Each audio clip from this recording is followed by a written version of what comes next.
आप सभी को मेरा प्यार भरा नमस्कार। पेडल अप के इस यूट्यूब चैनल पर आप सभी का स्वागत है।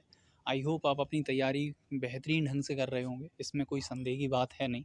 और इसी तैयारी को और भी बेहतर करने के लिए हमारी आज की ये वीडियो है, जिसमें आपको पता है कि हम चंडीगढ़ पीआरटी और ईएमआरएस एग्ज़ाम 2023 के टीचिंग एप्टीट्यूड वाले पार्ट को कवर करते हैं। और इससे पहले इसी सीरीज़ में और भी वीडियो आ चुकी हैं। आई होप कि अगर आपने उनको नहीं देखा है तो उनकी सारी प्रैक्टिस सेशंस की जो प्लेलिस्ट है उसकी लिंक हमने नीचे दे रखी है। आप उसके माध्यम से पिछली पुरानी सारी प्रैक्टिस वीडियो के क्वेश्चंस को कवर कर सकते हैं, जिससे आपको कॉन्सेप्ट की और बेहतर क्लियरिटी हो। साथ ही साथ इनका ये मेनली मोटिव ये होता है कि आपको पता लग पाए कि आपका कौन सा पोर्शन बेहतरीन चल रहा है और किस पोर्शन पर अभी और काम करने की ज़रूरत है, क्योंकि मेन मोटिव किसी भी प्रैक्टिस सेशन का यही होना चाहिए। और इसी मोटिव को ध्यान में रखते हुए हमारी ये सारी वीडियो हैं। तो बढ़िए हैं अपने क्वेश्चनों की ओर।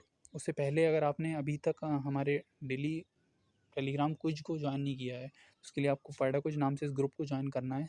इस पे हम क्या करते हैं, डेली रात को 9 बजे मिसलेनियस क्वेश्चन की प्रैक्टिस कराते हैं। इससे आपको पता लग पाए एक साथ सारे क्वेश्चनों को प्रैक्टिस करेंगे कि कौन सा कॉन्सेप्ट कितना या कौन सा टॉपिक कितना अच्छे से आपका कवर अप हो रखा है या किस पर अभी और काम करने की ज़रूरत है। इनकी लिंक आपको नीचे मिल जाएगी। साथ ही साथ ये हमारा पेडल अब ऑफिशियल नाम से टेलीग्राम चैनल है। इस पर सारी जो इन्फॉर्मेशन है आपको आपके साथ हम शेयर करते हैं, साथ ही साथ नोट्स भी शेयर कर देते हैं।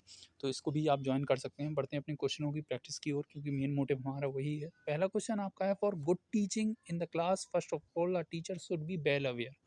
तो इस क्वेश्चन को आगे डिस्कस करने से पहले मैं एक बात कहना चाहता हूँ। कई बच्चों की क्वेरी आ रही थी कि सर जो क्वेश्चन है वो बायलिंगुअल आप प्रोवाइड करा दीजिए।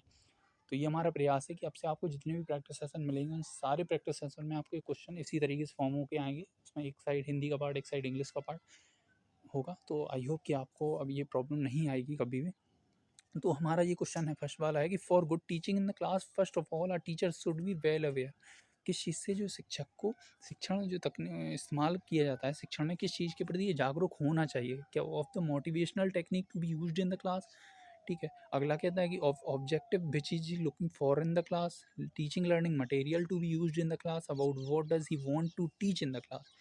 तो इसमें हो सकता है, क्योंकि देखो चारों जो ऑप्शन है वो एक तरीके से कहीं ना कहीं पॉजिटिव साउंड कर रहे हैं, तो चारों ऑप्शन बन सकते हैं। बस हमें देखना है कि मोस्ट अप्रोप्रिएट आंसर कौन सा है, क्योंकि वही कहीं ना कहीं हमें नंबर आगे अपना कंटिन्यू करने में मदद करेगा।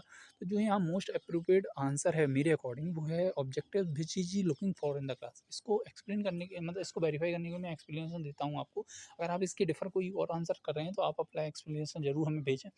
क्योंकि देखो आप जब कहीं न कहीं आपने बीएड और बीटीसी सब बच्चों ने कर रखी है, तो कहीं न कहीं आप बीएड बीटीसी करते हैं और आपको एक इंटर्नशिप मिलती है 1 महीने की। तो उसमें आप जो लेसन प्लान बनाते हैं, उसमें पहला पॉइंट आप लिखते हैं ऑब्जेक्टिव्स, मतलब विशिष्ट उद्देश्य, मतलब बच्चे से आप कौन से लर्निंग आउटकम्स की अपेक्षा रखते हैं अपना लेक्चर डिलीवर करने के बाद। तो मेन पहला पॉइंट वही होता है, क्योंकि उसी को ध्यान में रखकर हम आगे कोई भी लेक्चर को डिलीवर करते हैं। इसलिए टीचर को इसके प्रति अवेयर होना बहुत ज़्यादा ज़रूरी हो जाता है ना? उसके बाद मोटिवेशनल टेक्निक या आपका टीचिंग लर्निंग मटेरियल या उस सब्जेक्ट को या उस टॉपिक को आगे एक्सप्लोर करना, ये सेकेंडरी हो जाते हैं। तो बढ़ते हैं अपने अगले क्वेश्चन की और आई होप आपको क्लियर हो गया होगा।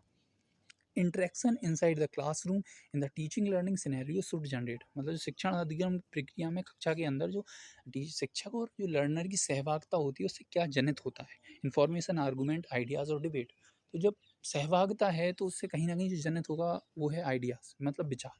आई होप कि आपने यही आंसर दिया होगा, क्योंकि इन्फॉर्मेशन तो आप ज़रूरी थोड़ी है सहभागिता से, वो बिना सहभागिता के भी आप जनित उत्पन्न कर सकते हैं, प्राप्त कर सकते हैं। और डिबेट और आर्गूमेंट टीचर और उसके में आपके विचारों में ही शामिल आ जाते हैं, क्योंकि आप किसी टॉपिक में जब डिबेट करें, डिबेट भी तो या डिस्कशन भी तो एक तरीके का विचार है ना। लेकिन आर्गूमेंट कहीं ना कहीं नेगेटिव पॉइंट ऑफ व्यू में चला जाता है। तो बढ़ते हैं अपने अगले क्वेश्चन की ओर कि the frustration of one's motive always result in, मतलब जो निराशा है, फ्रस्ट्रेशन है, उससे क्या परिणाम निकल के आता है। Increase motivation level, personality distortion, increase tension, downgrading self concept. क्या, तो आपको ये बताना है क्या उसमें आपकी तनाव बढ़ता है, मोटिवेशनल बढ़ता है, पर्सनालिटी मतलब व्यक्तित्व विकृति उत्पन्न होती है, और डाउन सेल्फ कॉन्सेप्ट का डाउनग्रेडिंग होती है। तो इसका जो सबसे अच्छा आंसर है वो है आपका डाउनग्रेडिंग सेल्फ कॉन्सेप्ट। इसकी वजह क्या है, क्योंकि जब आपने फ्रस्ट्रेशन या मान के चलिए आपने कोई काम किया, उसमें आपको कहीं ना कहीं फेल्योर देखने को मिलता है, तो आप खुद पे एक डाउट करने लगते हैं कि काश ये शायद ये काम मेरे से होगा भी या नहीं, या मैं इस काम के लिए बना भी हूँ या नहीं। तो ये जो क्वेश्चन पुट अप आप स्वयं पे कर रहे हैं वो कहीं ना कहीं आपके सेल्फ कॉन्सेप्ट को डाउनग्रेड करने का काम करता है। उसी से हो सकता है आपका तनाव जनरेट हो। बट जो मेन टर्म है वो आपकी डाउनग्रेडिंग सेल्फ कॉन्सेप्ट है ना। पढ़ते हैं अगले क्वेश्चन की ओर। Sunita aged 5 tend to repeat a particular act over and over, then moves on another act, which in turn she repeat again। ठीक है, तो आपको बताना है जो उसका व्यवहार है। एक सुनीता नाम की लड़की है 5 साल की, वो एक काम करती है, थोड़ा बार बार करती है, फिर अगले काम पे मूव होती है, फिर उसको भी बार बार करती है। तो इसके ये इस व्यवहार को आप क्या कहेंगे? क्या वो मेंटली रिटार्डेड है? इसमें कोई अनयूजुअल चीज़ नहीं है, ये प्रॉपर आपका एक डेवलपमेंट प्रोसेस है? या वो इनसिक्योर फील कर रही है, किसी से सफ़र कर रही है, या वो आपका क्या विल पावर आपको देखने को उसमें मिलती है? तो इसका जो देखो मेंटली रिटार्डेड और इनसिक्योरिटी होगी नहीं, क्योंकि वो एक टास्क को बार बार करके अगले पे भी तो मूव कर रही है। अगर ऐसा वो ना करती तो हम इस बारे में सोच भी सकते थे। बट आपको ये देखना है, आपने थॉर्नडाइक का अभ्यास का नियम पढ़ा है, तो कहीं ना कहीं आप जब एक नई चीज़ को सीखते हैं तो उसका कहीं ना कहीं थोड़े टाइम के लिए अभ्यास करते हैं। तो ये वही चीज़ दर्शा रही है कि वो एक काम को लेती है, उसको बार बार थोड़े दिन तक करती है, फिर अगले काम पे मूव कर जाती है, जैसे पिछले काम को सीख लिया हो। तो ये आपका कहीं ना कहीं नॉर्मल प्रोसेस ऑफ डेवलपमेंट को दर्शाता है। आइए आपको क्लियरिटी हो गई होगी। बढ़ते हैं अगले क्वेश्चन की। The factor affecting teaching learning process related to students are, मतलब जो टीचिंग लर्निंग प्रोसेस को अफेक्ट करने वाले फैक्टर हैं उसमें स्टूडेंट के पॉइंट ऑफ व्यू से संबंधित कौन सा फैक्टर है? एज मैचुरेशन है, फिजिकल है, मेंटल हेल्थ है, लेवल ऑफ मोटिवेशन है, बिलिंगनेस है, ऑल ऑफ दी अबव। तो यहाँ आप सभी का आंसर सही होगा, क्योंकि जहाँ ऑल है वहाँ ऑल है। ये हमारी मेंटलिटी है, बट ऐसा हर बार हो ये ज़रूरी नहीं, ये भी बात आपको ध्यान रखनी है। तो यहाँ ऑल ऑफ द अबव आपका आंसर बन जाता है। अगले क्वेश्चन की ओर बढ़ते हैं।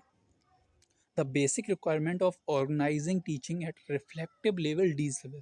अब आपको कहीं ना कहीं आपने स्तरों के बारे में पढ़ा था लर्निंग में, अधगम के शिक्षण के स्तर। ठीक है, तो उसमें 3 स्तर मैंने आपको बताए थे कि मेमोरी हो गया, आपका अंडरस्टैंडिंग हो गया, एक रिफ्लेक्टिव थिंकिंग हो गया। तो जो यहाँ बात हो रही है वो थर्ड या अपर लेवल की हो रही है, रिफ्लेक्टिव लेवल की। तो उसमें ये बताया इस पॉइंट ऑफ व्यू से कौन सी चीज़ सही साबित है। Systematic and sequential presentation of fact and information by the teacher. ठीक है, helping explore and explain problems and their solution by the student, translating the interpretation the fact by the student, giving concrete fact and action sequence by the teacher। तो यहाँ जो most appropriate है, क्योंकि चिंतन स्तर पर कहीं ना कहीं जो बच्चा है वो एक्टिव होगा, तो वो क्या करेगा, जब एक्टिव होगा एक्सप्लोर करेगा, और जो प्रॉब्लम होगी उसे एक्सप्लेन भी करेगा, क्योंकि हायर लेवल है। ठीक है, लर्निंग का, और ये लर्निंग का है तो स्टूडेंट से कनेक्टेड है। और यहाँ जो टीचर वाले हैं वो अपने आप एलिमिनेट हो जाते हैं। इस पॉइंट ऑफ व्यू से आपको इस टेक्निक को लगा के आप कहीं ना कहीं अपने सही आंसर तक पहुँच सकते हैं। बढ़ते हैं अगले क्वेश्चन की। What do you mean by emotional immaturity adolescent? मतलब इमोशनल मेच्योरिटी होती है किशोरावस्था के बच्चे में, उससे संबंधित इसमें से कौन सा जो ऑप्शन है वो सही बैठता है? ये कुछ ऑप्शन है, आप 2 मिनट के लिए पॉज करके पढ़ सकते हैं। आई होप कि आपने अपना आंसर टिक कर लिया होगा। चलिए अब ऑप्शनों की ओर बढ़ते हैं और जानते हैं कि इसमें सही अप्रोप्रिएट आंसर कौन होगा। उससे पहले आपने ऑप्शन को पढ़ के एक चीज़ यहाँ पूछी गई, वो है किशोरावस्था के बच्चों के बारे में। तो आपको इस किशोरावस्था के बच्चों के बारे में ये बात पता होगी, कहीं ना कहीं ये तनाव और उथल पुथल की अवस्था है। कहीं ना कहीं इसमें आपको प्यूबर्टी देखने को मिलती है। ठीक है, 10 से 12 साल में आपकी लड़कियों में और 12 से 14 में आपको लड़कों में। ये भी कई बार फैक्चुअल क्वेश्चन में आया है। तो इसमें जो प्यूबर्टी और साथ ही साथ तनाव या हार्मोनल चेंज आपको बॉडी में दिखते हैं, उससे क्या होता है, उसमें कहीं ना कहीं आपका मूड स्विंग्स, फियर, एंगर, इस तरीके के इमोशन जनरेट बच्चे में देखने को मिलते हैं। उसमें नर्वसनेस आएगी, उसमें कहीं ना कहीं अवज्ञाशीलता आएगी, मतलब किसी की बात मानने को वो तैयार नहीं होगा। इसी के साथ हार्मोनल चेंज है, उसमें सेक्स ड्राइव भी आती है। ये सारी चीज़ें मिलकर कहीं ना कहीं उसमें एक इमोशनल डिस्टर्बेंस पैदा कर देंगी। तो इसका जो मोस्ट अप्रोप्रिएट आंसर है वो है ऑप्शन नंबर थर्ड। अब आपको ये करना है कि जो 3 ऑप्शन नहीं बने हैं उनका रीज़न आपको एक्सप्लेन करके हमें भेजना है, ताकि मैं भी या आपको खुद ये पता चले कि आखिर आप किस तरीके से कॉन्सेप्ट को कितनी डीप लेवल तक पढ़ते हैं। क्योंकि ऊपर सरफेस लेवल पर पढ़ने से अगर मैं क्वेश्चन घुमाऊंगा तो आपकी वहाँ गड़बड़ हो जाएगी। बट अगर आपने एक्चुअल में कॉन्सेप्ट को क्लियर करके पढ़ा है तो आप क्वेश्चन को किसी भी तरीके से घुमा दिया है, आप उसका सही आंसर तक पहुँच जाएंगे। पढ़ते हैं अपने अगले क्वेश्चन की कि which of the following is an example of non projected aid, मतलब नॉन गैर प्रक्षेपित सहायता का उदाहरण कौन सा नहीं है? तो इसमें projector, film strip and slides, ये दोनों आपके प्रोजेक्टिव ऐड हैं। बट बुलेटिन बोर्ड आपका कहीं से भी प्रोजेक्टेड, नॉन प्रोजेक्टिव ऐड में आता है, प्रोजेक्टिव ऐड में नहीं आता है। ये बात आपको ध्यान रखना है। और आपको आईसीटी के में कौन कौन सी चीज़ें शामिल हैं ये भी आपको देखना पड़ना है। बढ़ते हैं अगले क्वेश्चन की ओर कि choose the most appropriate statement from the option given below. कि अभी हम आईसीटी की बात कर रहे हैं, उसी से रिलेटेड ये क्वेश्चन आ गया। तो modern ICT based teaching support require some technical knowledge on the part of teacher and learner. Second option कहता है both teacher and learners have to be provided orientation in use of the various support tools and techniques in an intelligent way. दोनों सही हैं, दोनों गलत हैं। तो यहाँ जो आईसीटी के बारे में, तो बिल्कुल आईसीटी की नॉलेज आपको लर्नर को भी होनी चाहिए, आपके टीचर को भी होनी चाहिए। और ये आईसीटी कहीं ना कहीं आपकी जो शिक्षण अधिगम प्रोसेस है उसमें आपको इन्हेंस करती है, सपोर्ट करती है, चाहे वो टीचर के पॉइंट ऑफ व्यू से देख लीजिए, चाहे वो लर्नर के पॉइंट ऑफ व्यू से देख लीजिए। यहाँ जो अप्रोप्रिएट आंसर है वो आपका बोथ इज़ करेक्ट। बढ़ते हैं अगले ऑप्शन क्वेश्चन की ओर। स्वयं प्लेटफॉर्म इज़ डेवलप्ड बाई, एक स्वयं प्लेटफॉर्म है। आप इस क्लास के बाद गूगल पर सर्च करके उसकी जानकारी लीजिए ताकि आपको पता पड़े एक्चुअल में कौन सी स्कीम गवर्नमेंट के द्वारा आईसीटी के पॉइंट ऑफ व्यू से निकाली गई। एक आपका दीक्षा हो गया, निष्ठा हो गया, उनका फुल फॉर्म भी कई बार पूछा गया है और स्वयं का भी कई बार आया है। तो आप कमेंट बॉक्स में इनके ज़रूर फुल फॉर्म लिख के हमें भेजें। तो ये किसके द्वारा विकसित किया गया आपको ये बताना है। MHRD ने IIT कानपुर के साथ टाइप या गूगल इंक के साथ टाइप किया है। MHRD ने बॉम्बे IIT के साथ टाइप किया प्लस इग्नू के साथ। MHRD ने आपका NPTEL या IIT मद्रास के साथ टाइप किया। MHRD ने आपका UGC या IIT दिल्ली के साथ टाइप किया। तो जो स्वयं है वो कहीं ना कहीं आपका MHRD प्लस NPTEL प्लस आपका IIT Madras and Google Inc के साथ टाइप करके बना गया एक प्लेटफॉर्म है।